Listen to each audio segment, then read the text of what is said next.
adaptation measures to the risk of flooding in the industrial sector.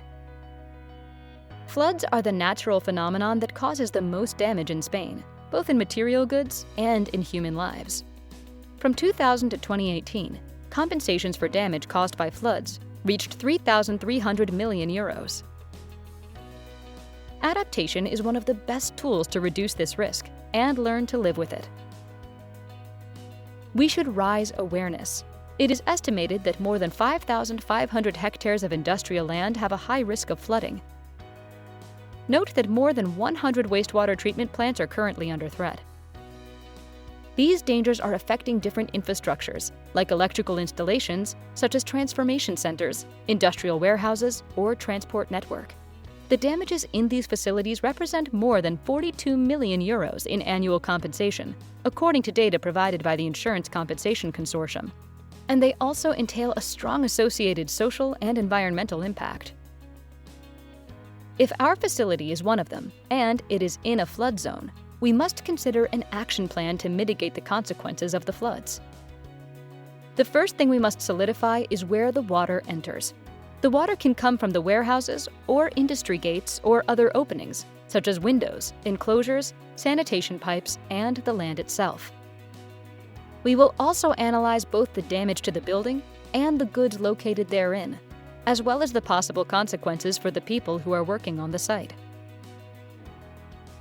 Thereby, we will be able to establish what self-protection measures we must implement, following 4 fundamental actions to reduce vulnerability. Prevent. Avoid water from reaching the building. They include measures such as the implementation of watertight walls or temporary barriers, preventing water from entering the interior of the facility and therefore preventing damage with a minimum investment. Resist. Prevent water from entering the building once it has reached the outer area. They cover measures such as the waterproofing of facades or the placement of temporary barriers in openings such as doors or windows, avoiding damage to the interior of the building. Tolerate. Allow the entry of water into the building by taking measures to limit the damage and reduce the time to return to normality. They include actions such as the elevation of accesses, the placement of valuable materials in high parts, or the implementation of non-return valves. Remove. Last resort when measures to reduce vulnerability are not effective or feasible. Other actions that we can carry out are: have an early warning system in the area.